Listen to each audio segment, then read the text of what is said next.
बच्चों, देखिए आज मैं आपको फिजिक्स क्लास 11th यूनिट 2 के अंतर्गत एक समान वृत्तीय गति, ठीक है, एक समान वृत्तीय गति के बारे में अध्ययन करेंगे। ठीक, तो सबसे पहला क्वेश्चन आता है वृत्तीय गति किसे कहते हैं। ठीक, तो वृत्तीय गति क्या होती है? जब कोई वस्तु वृत्तीय मार्ग में गति करती है, एक वृत्ताकार मार्ग में गति करती है, तो वस्तु की इस प्रकार की गति को वृत्तीय गति कहते हैं। ठीक है, जब कोई वस्तु एक वृत्ताकार मार्ग में पूरा चक्कर लगाती है, इसका मतलब वस्तु वृत्तीय गति कर रही है। जैसे पंखे की गति, ठीक, सूर्य के चारों ओर ग्रहों की गति, जी क्या है, सभी वृत्तीय गति। ओके, चलिए दूसरा क्वेश्चन आता है हमारे यहाँ से एक समान वृत्तीय गति। एक समान वृत्तीय गति क्या होती है? जब कोई वस्तु वृत्ताकार मार्ग में एक समान वेग से गति करती है, यानी वृत्तीय गति करते समय उसका वेग नहीं बदलना चाहिए, उसका वेग एक समान रहना चाहिए। तो जब कोई वस्तु वृत्तीय मार्ग में एक समान वेग से गति करती है, तो वस्तु की इस प्रकार की गति को एक समान वृत्तीय गति कहते हैं। देखिए हम इसकी डेफिनेशन लिख लेते हैं। वृत्तीय गति, ठीक है, सर्कुलर मोशन, वृत्तीय गति। तो जब कोई वस्तु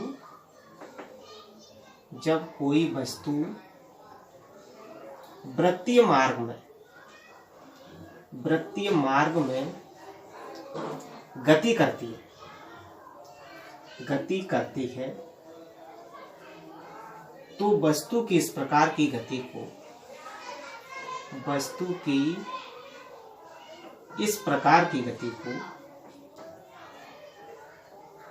को वृत्तीय गति कहते हैं। वृत्तीय गति कहते हैं। ठीक है, जैसे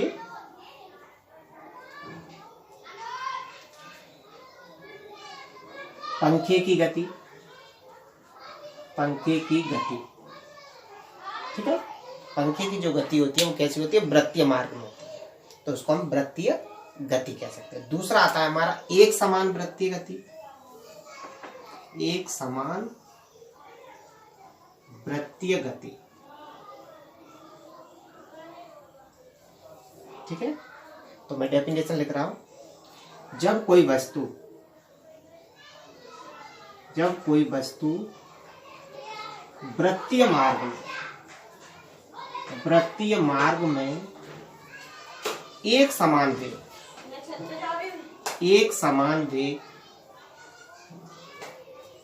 से गति करती है, तो वस्तु की इस प्रकार की गति को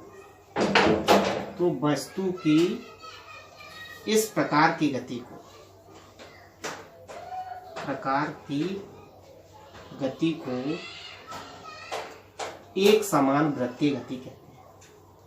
एक समान वृत्तीय गति कहते हैं। ठीक है, यूनिफॉर्म मोशन। अब देखिए मैं इसका एक चित्र बना रहा हूं। जब कोई वस्तु एक समान वृत्तीय गति करती है, ये वृत्त का केंद्र है।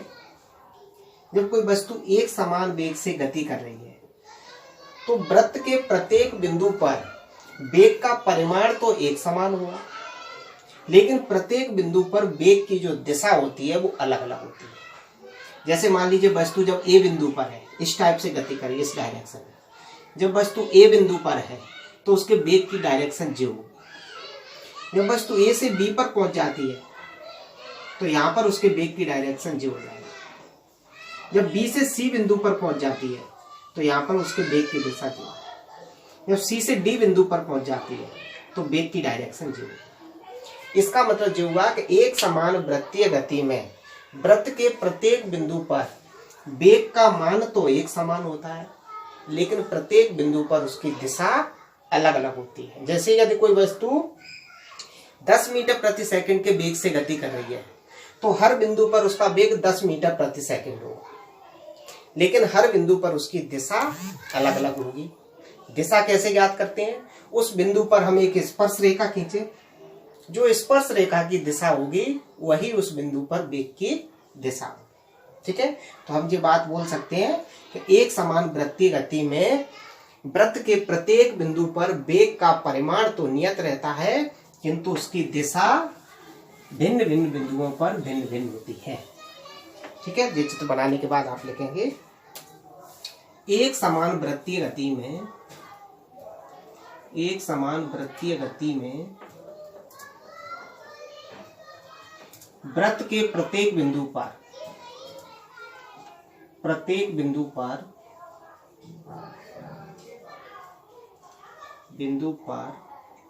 वेग का परिमाण तो नियत रहता है, किंतु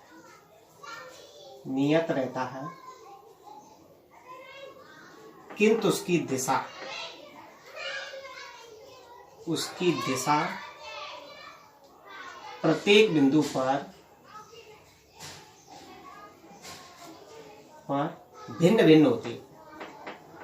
भिन्न भिन्न होती है।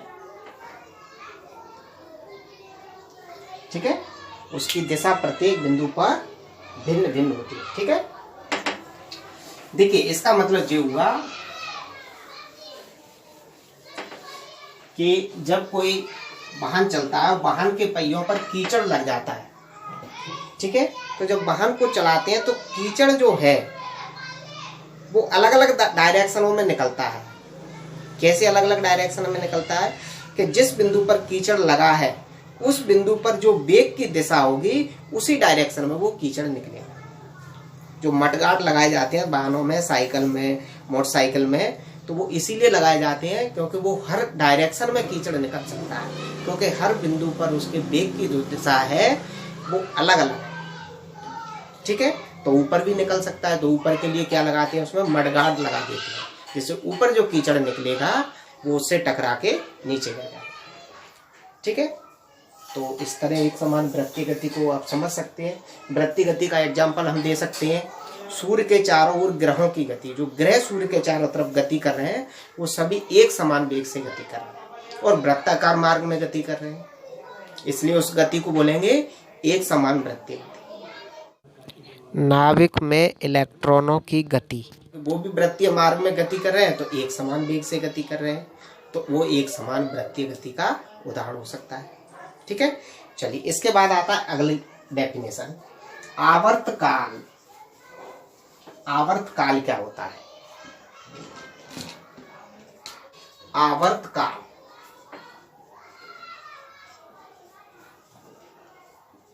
ठीक है, इसको बोलते हैं टाइम पीरियड।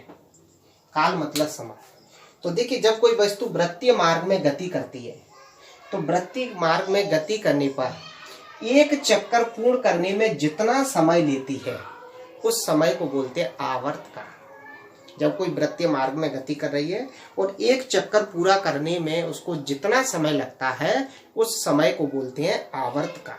ठीक है, मैं डेफिनेशन लिख रहा हूं। किसी वस्तु को वृत्तीय मार्ग में एक चक्कर पूर्ण करने में जो समय लगता है उसे आवर्तकाल कहते हैं तथा इसे कैपिटल टी द्वारा प्रदर्शित करते हैं। तो आवर्तकाल क्या होता है? एक समय होता है, इसका ऐसा ही मात्रक क्या हो जाएगा? मात्रक सेकंड होता है तथा विमीय सूत्र, समय का विमीय सूत्र क्या हो जाएगा? विमीय सूत्र समय का टी होता है तो ये क्या हो जाएगा? m0 L0t। ठीक है, तो वृत्तीय मार्ग में एक चक्कर पूर्ण करने में जो समय लगता है उस समय को बोलते हैं आवर्त काल। ठीक, चलिए अब हमारा आता है अगली डेफिनेशन, आवृत्ति। आवृत्ति किसे कहते हैं? आवृत्ति, ठीक है, इंग्लिश में बोलते हैं फ्रीक्वेंसी, आवृत्ति। तो देखिए आवृत्ति क्या होती है, कोई वस्तु वृत्तीय मार्ग में गति कर रही है और एक सेकंड में वृत्तीय मार्ग में जितने चक्कर पूर्ण कर लेती है उन चक्करों की संख्या को आवृत्ति कहते हैं। कोई वस्तु वृत्तीय मार्ग में एक सेकंड में जितने चक्कर पूर्ण कर लेती है उन चक्करों की संख्या को आवृत्ति कहते हैं। जैसे मान लीजिए हमारा पंखा है, सीलिंग फैन है, एक सेकंड में 4 चक्कर लगा लेता है तो उसकी आवृत्ति हो गई 4 चक्कर प्रति सेकंड। ठीक है, तो एक सेकंड में लगाए गए चक्करों की संख्या को आवृत्ति कहते हैं। क्लियर? तो मैं डेफिनेशन लिख रहा हूं, कोई वस्तु वृत्तीय मार्ग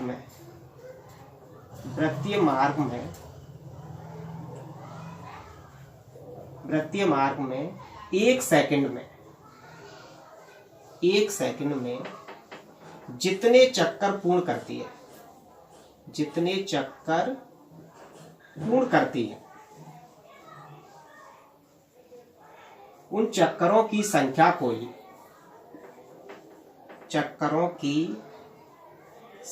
को ही आवृत्ति कहते हैं तथा इसे या तो n से प्रदर्शित करते हैं या न्यू से भी प्रदर्शित करते हैं। ये न्यू होता है, न्यू। ठीक है, न्यू मैं लिख दे रहा हूं, न्यू, या स्मॉल f से भी दर्शाते हैं, से प्रदर्शित करते हैं। जिससे आपको दर्शाना है आप दर्शा सकते हैं, प्रदर्शित करते हैं। ठीक है, f का मतलब फ्रीक्वेंसी होता है। ठीक है, अर्थात आवृत्ति बराबर, ये इसका फॉर्मूला हो जाएगा, आवृत्ति बराबर 1/आवर्त काल।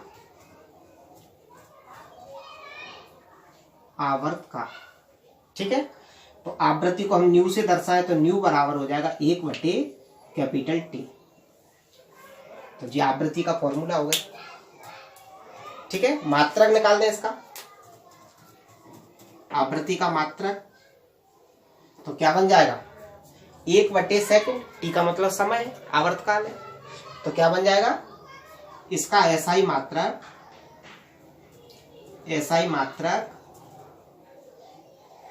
ठीक है, क्या होगा चक्कर प्रति सेकंड, प्रति सेकंड होगा वैसे, जिसको हम बोलेंगे चक्कर प्रति सेकंड, चक्कर प्रति सेकंड या प्रति सेकंड भी लिख सकते हैं, चक्कर प्रति सेकंड होता है। विमीय सूत्र क्या हो जाएगा इसका, आवृत्ति का विमीय सूत्र, तो यहीं से विमीय सूत्र निकालें तो टी को ऊपर ले जाएंगे तो -1 हो जाएगा, तो क्या बन जाएगा m0 L0 और t -1। तो ये आवृत्ति का विमीय सूत्र हो जाता है। क्लियर? चलिए अब आता है कोणीय विस्थापन। कोणीय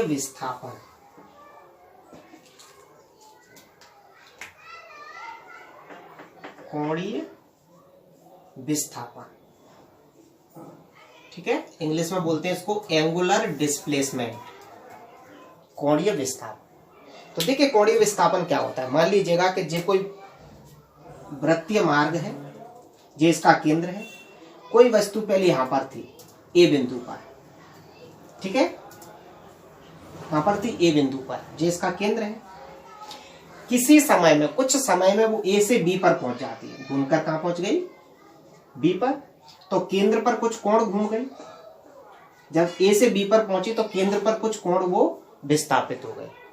मान लीजिएगा कि यहां से यहां तक जाने में उसको डेल्टा टी समय लगा, इतने समय में, डेल्टा टी का मतलब अल्प समय, तो इस अल्प समय में ए से बी पर पहुंच जाती है।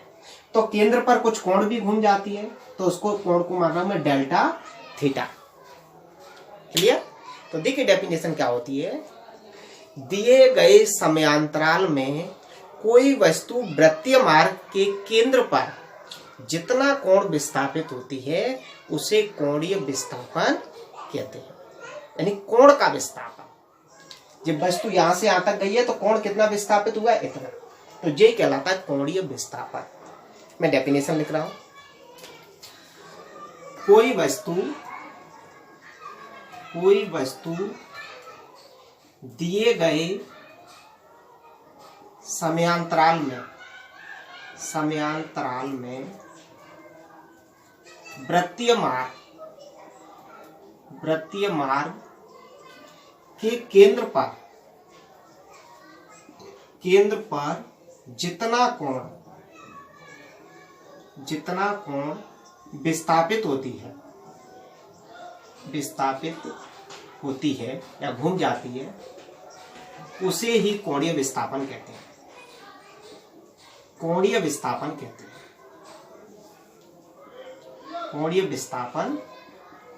हैं तथा इसे डेल्टा थीटा द्वारा प्रदर्शित करते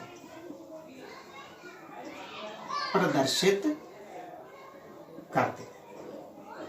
ठीक है, तो कोणीय विस्थापन क्या हुआ, एक कोण ही हुआ, कोण का विस्थापन होगा तो वो कोण ही होगा। तो इसका मात्रक करके इसका SI मात्रक या इसका मात्रक रेडियन होता है,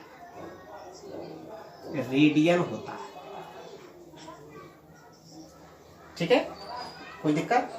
और इसका विमीय सूत्र कुछ भी नहीं होता है। विमीय सूत्र क्या होगा, कोण का विमीय सूत्र नहीं होता है, तो विमीय सूत्र क्या लिख देंगे, यह विमाहीन होता है, ठीक है, इसका कोई विमीय सूत्र नहीं होता है। आप समझ गए। चलिए अगला क्वेश्चन आता है कोणीय वेग। ये चित्र भी आप बना लें, कोणीय वेग, ठीक है, कोणीय वेग इंग्लिश में बोलते हैं इसको एंगुलर वेलोसिटी। ठीक, तो देखिए कोणीय वेग क्या होता है। कोणीय वेग की बहुत सिंपल सी डेफिनेशन है। जैसे वेग की डेफिनेशन क्या होती है, सिर्फ वेग की, समय के साथ किसी वस्तु की स्थिति में परिवर्तन को क्या बोलते थे, वेग बोलते थे। अर्थात वेग बराबर विस्थापन बटे समय हो जाता था। यहाँ पर कोणीय वेग बराबर क्या हो जाएगा, कोणीय विस्थापन बटे समय। ठीक है, तो देखिए डेफिनेशन क्या होगी इसकी। कुल मिला के समय के साथ वस्तु के कोणीय विस्थापन में परिवर्तन की दर को कोणीय वेग कहते हैं। देखिए समय के साथ कोणीय वेग नहीं, कोणीय विस्थापन, सॉरी विस्थापन, उसमें विस्थापन होता था या कोणीय विस्थापन, कोणीय विस्थापन में परिवर्तन की दर को कोणीय वेग कहते हैं, कोणीय वेग कहते हैं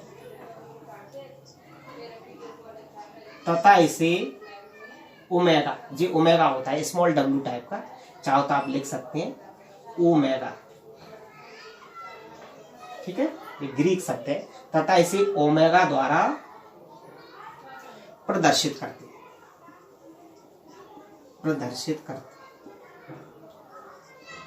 ठीक है। अर्थात इसका फॉर्मूला क्या बन जाएगा, कोणीय वेग बराबर, देखिए वेग बराबर विस्थापन बटे समय होता है, तो कोणीय वेग बराबर क्या हो जाएगा, कोणीय विस्थापन बटे समय, कोणीय विस्थापन बटे समय या समयांतर। देखिए कोणीय वेग को ओमेगा से लिखते हैं, तो ओमेगा बराबर कोणीय विस्थापन अभी कितना आया था, डेल्टा थीटा, और समयांतर मान ले रहे हैं हम डेल्टा टी, तो जी हमारा फॉर्मूला बन जाएगा, कोणीय वेग बराबर कोणीय विस्थापन बटे समयांतर। ठीक है, जब थीटा क्या है, कोणीय विस्थापन, तब थीटा क्या चीज है, delta theta, sorry delta theta क्या है? कोणीय विस्थापन, कोणीय विस्थापन। और डेल्टा टी क्या है? समयांतर या समयांतर। ठीक है, यहीं से इसका मात्रक निकाल दे। तो मात्रक क्या हो जाएगा? देखिए कोणीय विस्थापन यानी इसका मात्रक हो जाएगा रेडियन और इसका होता है समय का सेकंड। तो इसका मात्रक क्या हो जाएगा? इसका मात्रक रेडियन प्रति सेकंड होता है।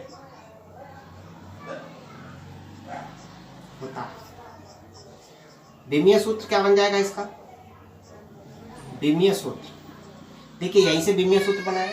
ये तो कोणीय विस्थापन है और कोणीय विस्थापन का कोई बीमीय सूत्र नहीं होता है। अभी लिखवा है कोणीय विस्थापन विमाहीन होता है, तो इसका तो कुछ नहीं होगा, कुछ नहीं होगा तो m0 L0 T0 होगा। ये समय है इसका होगा t और t ऊपर जाएगा तो क्या हो जाएगा? -1। तो क्या बन जाएगा इसका बीमीय सूत्र? m0 L0 T-1।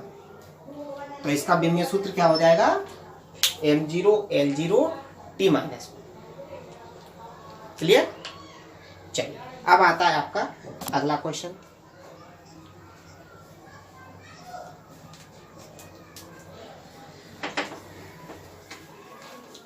कोणीय त्वरण। अगला क्वेश्चन है कोणीय त्वरण। ठीक है, इसको बोलते हैं एंगुलर एक्सेलरेशन। ठीक है, तो कोणीय त्वरण क्या है? देखिए त्वरण की डेफिनेशन होती थी कि वस्तु के वेग में परिवर्तन की दर को त्वरण कहते हैं। ठीक है, कोणीय वेग की कोणीय त्वरण की डेफिनेशन क्या है? कोणीय त्वरण का मतलब है कि जब कोई वस्तु कोण बनाते हुए गति कर रही है तो उसमें कौन सा वेग है? कोणीय वेग। अब इस वेग में परिवर्तन हो जाए, जैसे हम पंखे को शुरू करते हैं, चालू करते हैं तो उसका वेग 0 से बढ़ना शुरू होता है, तो वेग में परिवर्तन हो रहा है। लेकिन कौन सा वेग है? जो कोणीय वेग। तो जब कोई वस्तु एक सीधी रेखा में चलती है तो वो रैखिक वेग, जब कोई वस्तु कोण बनाते हुए गति करती है तो वो होता है कोणीय वेग। ठीक है, जो अभी हम पढ़ रहे थे वृत्तीय मार्ग में कोणीय वेग होता है। अब देखिए डेफिनेशन आती है कोणीय त्वरण। तो कोणीय वेग में परिवर्तन की दर को कोणीय त्वरण कहते हैं। यानी जैसे ही हम पंखे को शुरू करते हैं उसके वेग में क्या होता है? वृद्धि होती है। तो उसमें कौन सा त्वरण उत्पन्न हो रहा है? कोणीय त्वरण। ठीक है, और जब हम मोटरसाइकिल को गति करने के लिए ले जाते हैं तो उसमें कौन सा त्वरण उत्पन्न होता है? रैखिक त्वरण, क्योंकि वो एक रेखा में गति करती हुई जाती है, जो कोण बनाते हुए गति करती है। जैसे एक चक्कर घूम गई तो 360 घूम गई, 2 चक्कर घूम गई तो फिर 360 घूम गई। ठीक है, तो हम इसकी डेफिनेशन लिख रहे हैं। कोणीय वेग में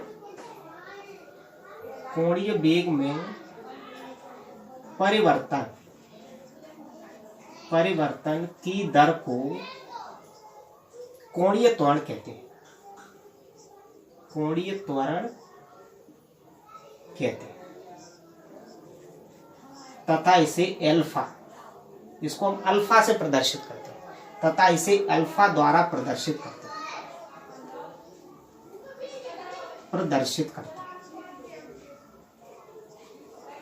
ठीक है, अर्थात क्या हो जाएगा डेफिनेशन? कोणीय त्वरण बराबर,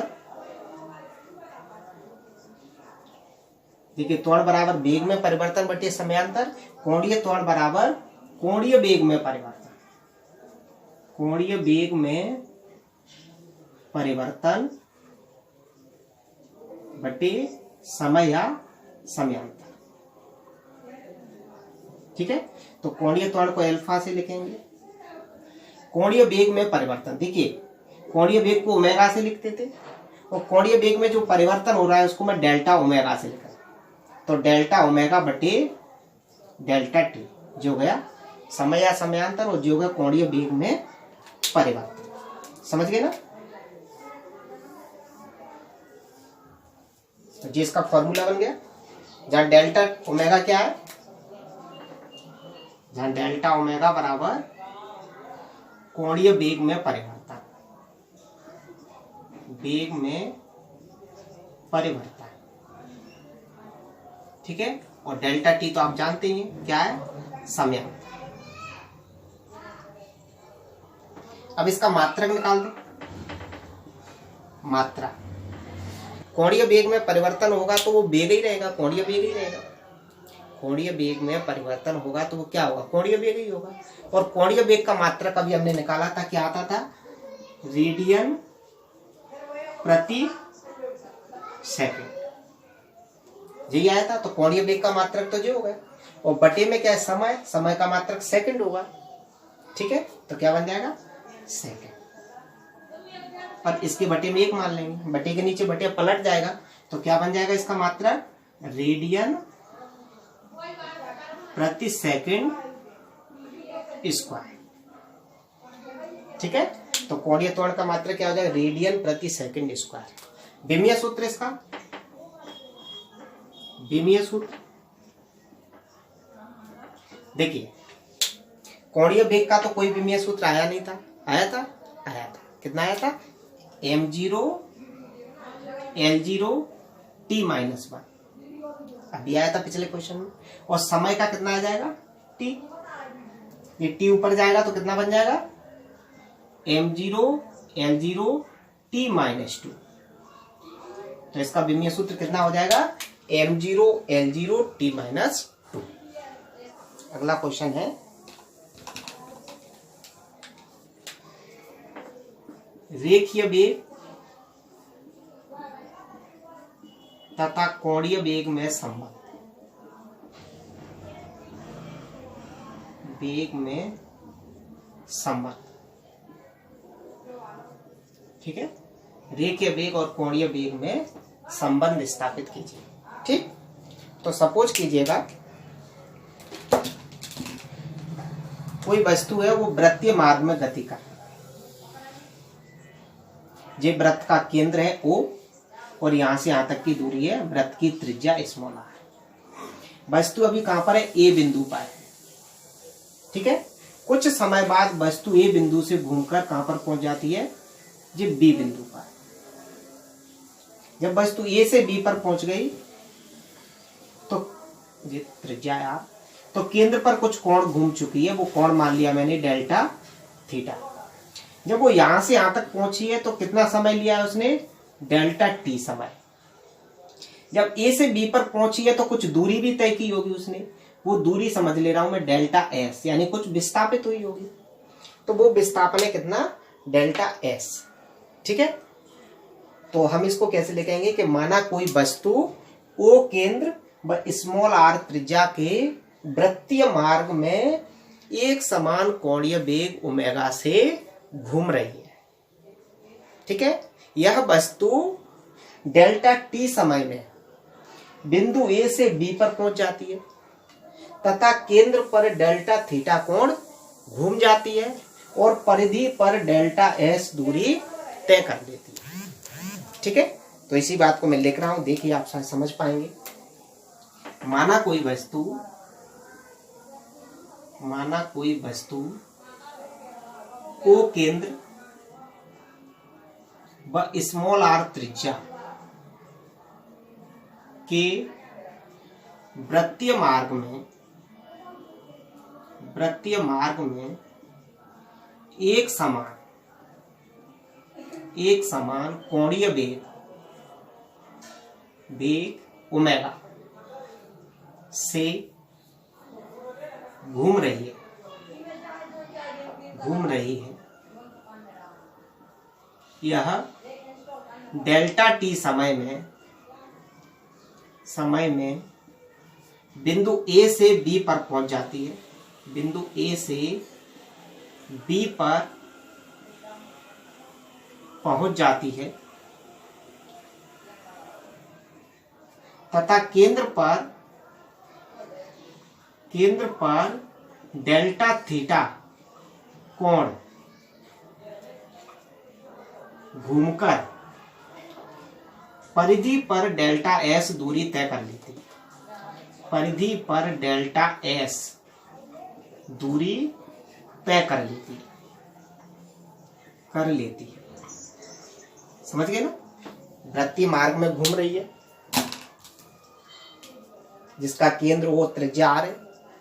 ठीक है, कौन से वेग से घूम रही है? एक समान कोणीय वेग ओमेगा से। ठीक है, डेल्टा टी समय में ए से बी पर पहुंच जाती है, केंद्र पर कितना कोण घूम जाती है? डेल्टा थीटा, और परिधि पर कितनी दूरी तय कर लेती है? Delta S. ठीक है, कोई दिक्कत इसमें? तब देखिए मैं इसको साफ कर दे रहा हूं, बहुत सिंपल सी थ्योरी लिखी है मैंने। हम क्या करें, रेखीय वेग और कोणीय वेग में संबंध निकालना है, तो रेखीय वेग भी निकालें और कोणीय वेग। तो पहले मैं निकाल रहा हूं रेखीय वेग, तब रेखीय वेग या रैखिक वेग। ठीक है, रैखिक वेग। ठीक है, इसको इंग्लिश में बोलते हैं लीनियर वेलोसिटी।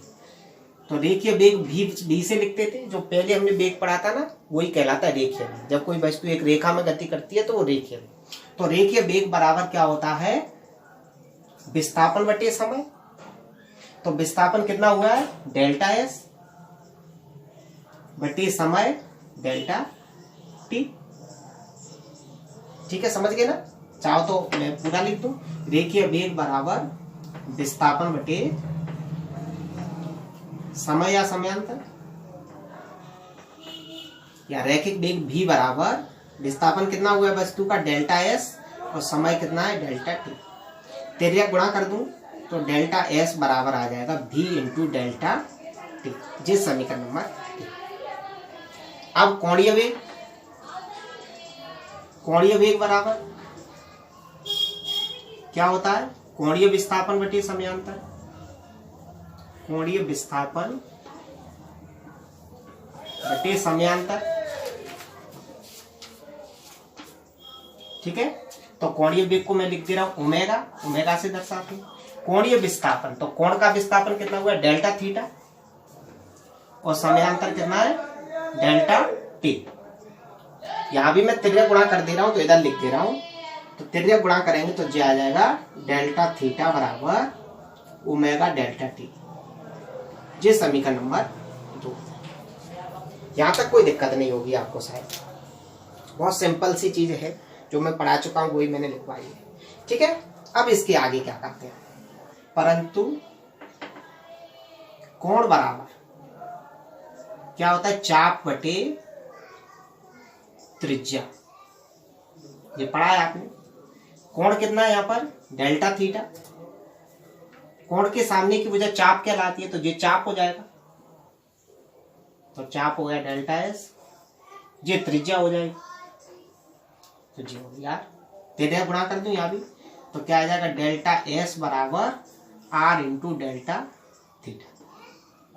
देखिए डेल्टा एस की वैल्यू तो हमारे पास समीकरण 1 में है, और डेल्टा थीटा की वैल्यू समीकरण 2 में है। तो समीकरण 1 और 2 से यहां मान रख दूं।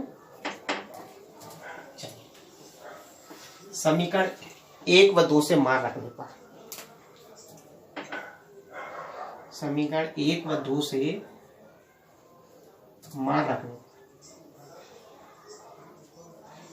तो मान रखेंगे तो क्या आ जाएगा? देखिए डेल्टा एस का मान तो आया था क्या? v इंटू डेल्टा टी बराबर आर जैसे का जैसा, डेल्टा थीटा का मान आया था omega delta T. Delta T से डेल्टा टी कैंसिल हो जाएगा, तो क्या बचेगा? v बराबर आर ओमेगा। ठीक, क्या बचेगा? v बराबर आर ओमेगा। तो ये हमारा रिलेशन है, रेखीय वेग और कोणीय वेग में यही अभिष्ट संबंध है। ठीक है, नीचे लिख देंगे आप, यही अभिष्ट संबंध है।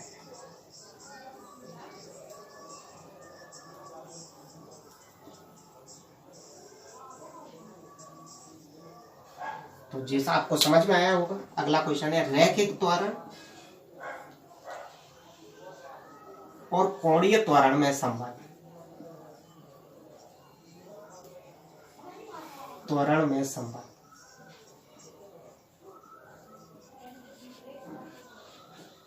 ठीक है, रैखिक त्वरण और कोणीय त्वरण में संबंध। रैखिक त्वरण और कोणीय त्वरण में संबंध। ठीक है, तो हम एक चित्र बना लेंगे। माना कोई वस्तु ओ केंद्र व स्मॉल आर त्रिज्या के वृत्तीय मार्ग में एक समान कोणीय वेग ओमेगा से गति कर रही है। ठीक है, डेल्टा टी समय में वस्तु बिंदु ए से बी पर पहुंच जाती है। कितने समय में? डेल्टा टी समय में ए से बी पर पहुंच जाती है। जब ए से बी पर पहुंचती है तो केंद्र पर कितना कोण घूम जाती है? Delta theta. क्लियर? तो इसी बात को हम लिखेंगे, माना कोई वस्तु ओ केंद्र व स्मॉल आर त्रिज्या के वृत्तीय मार्ग में एक समान कोणीय वेग ओमेगा से गति कर रही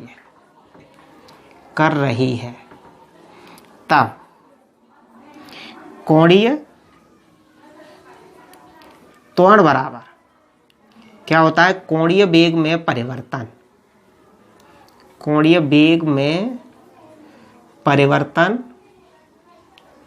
बटे समयांतर। ठीक है? अब देखिए, समझ लिए एक समान कोणीय वेग से गति कर रही है तो कोणीय त्वरण कहां से उत्पन्न हो गया इसमें? तो देखिए कोणीय त्वरण कैसे उत्पन्न होता है। जब वस्तु वृत्तीय मार्ग में गति करती है तो वृत्त के प्रत्येक बिंदु पर वेग का परिमाण तो बराबर होता है, लेकिन प्रत्येक बिंदु पर उसकी दिशा बदलती है। ठीक है? दिशा तो प्रत्येक बिंदु पर बदलती है, यानी दिशा चेंज होती है। इसका मतलब कोणीय वेग में परिवर्तन होता है। वेग नहीं बदल रहा है, वेग का परिमाण नियत है, लेकिन प्रत्येक बिंदु पर वेग की दिशा अलग अलग है। ठीक है? इसलिए इसमें कोणीय त्वरण उत्पन्न हो रहा है। तो क्या हो जाएगा? कोणीय त्वरण को हम एल्फा से लिखते हैं, तो एल्फा बराबर कोणीय वेग में परिवर्तन जो हो जाएगा, चाहो तो हम जी लिख सकते थे, डेल्टा ओमेगा बटे डेल्टा टी भी लिख सकते हैं। ठीक है? और डी ओमेगा बटे डी टी भी लिख सकते हैं। देखिए इसका मतलब जो हुआ, कोणीय वेग में समय के साथ परिवर्तन। ठीक है? तो हम जे भी लिख सकते हैं, जे भी लिख सकते हैं, बात एक ही है। चलिए मैं इसमें ओमेगा की वैल्यू रख दूं,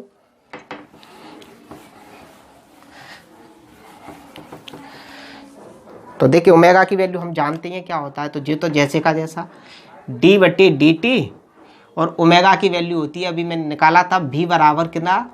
आर ओमेगा। तो यहाँ से ओमेगा बराबर कितना आ जाएगा? जो हो जाएगा भी बटे आर, जी होगा ना। तो यहाँ ओमेगा की मैंने वैल्यू रख दी कितनी? भी बटे आर। क्लियर?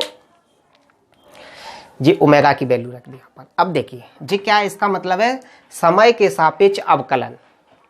तो अवकलन में क्या होता है, जो नियतांक होता है उसको हम बाहर निकाल देते हैं। तो देखिए जब वस्तु वृत्तीय मार्ग में गति करेगी तो वृत्त की जो त्रिज्या है वो तो वही रहेगी, सेम रहेगी।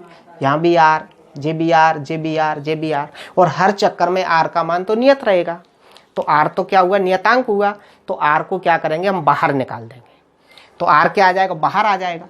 तो नीचे है तो क्या करके आएगा? 1/r आएगा।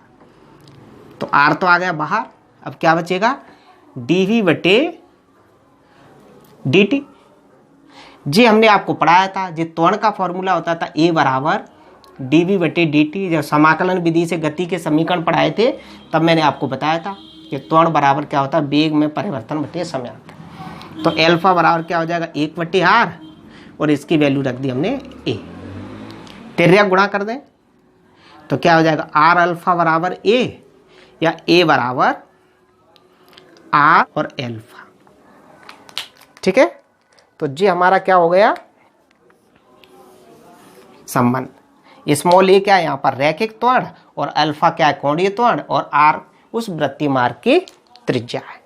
तो यही अविष्ट संबंध है। ठीक है? तो आप इस टाइप के क्वेश्चन आप सॉल्व कर सकते हैं। इसके आधार पर न्यूमेरिकल क्वेश्चन भी यदि कोई आ जाएगा तो आप उसको इन फॉर्मूलों की सहायता से सॉल्व कर सकते हैं। ठीक है? तो यदि आपको जो समझ में आया है तो चैनल को लाइक करें, कमेंट करें। ठीक है? दूसरे बच्चों के लिए शेयर करें और चैनल को सब्सक्राइब करें। ठीक है?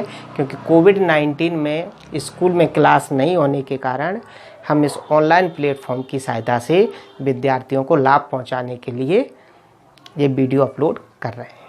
Thank you.